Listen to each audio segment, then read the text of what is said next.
नमस्कार मंडळी, जय महाराष्ट्र. स्वागत आहे तुमचं आपल्या योजना कॉर या लोकप्रिय यूट्यूब चॅनलवरती. एकंदरीत मित्रांनो, तिन्ही योजनेचे पैसे आता एकंदरीत शेतकरी बांधवांच्या खात्यामध्ये आता जमा होणार आहेत. याच्या संदर्भात सविस्तर बातमी आपण या व्हिडिओद्वारे समजून घेणार आहोत. तर आपल्या लोकप्रिय यूट्यूब चॅनलला सबस्क्राईब केलं नसेल तर सुरुवातीस सबस्क्राईब करा. तर महाराष्ट्रात 1 रुपयात पीक विमा आता जी योजना आहे ती योजना आता बंद करण्यात आली असून आता नवीन क्रॉप इन्शुरन्स योजना लागू होणार आहे. या पीक विमा योजनेमध्ये थोडेसे बदल होणार आहेत.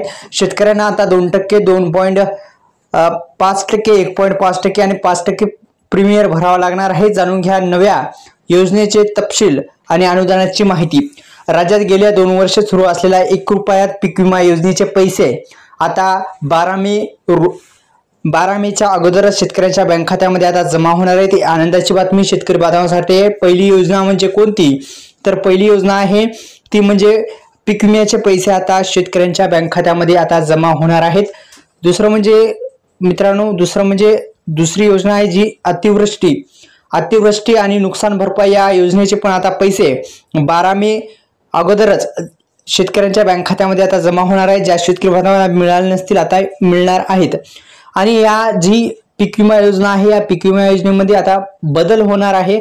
शेतकऱ्यांना आता 2% असेल, 2.5% आणि 2.5 आणि 5% प्रीमियर आता भरावा लागणार आहे. 1 रुपयात पीक विमा योजना बंद झाली नसून आता फक्त त्याच्यामध्ये थोडेसे बदल करण्यात आले आहेत. म्हणजे जो आपण 1 रुपया भरत होता ते आता भरून आता जास्तीचे पैसे भरावे लागतील काय, अशा वेगवेगळ्या प्रकारचे प्रश्न आता शेतकरी बांधवांना पडलेले आहेत. अखेर आता 12 मे अगोदर या तिन्ही योजनेचे पैसे आणि लाडक्या बहिणींसाठी पण आनंदाची बातमी आहे. लाडक्या बहिणींना आता 1,500 रुपयाचा हप्ता, एप्रिलचा हप्ता त्यांच्या खात्यामध्ये जमा झालेला आहे. आनंदाची बातमी लाडक्या बहिणींसाठी. एकंदरीत दोन्ही तिन्ही योजनेचे पैसे एकंदरीत शेतकऱ्यांच्या लाडक्या बहिणींच्या खात्यामध्ये आता मिळणार आहेत. धन्यवाद.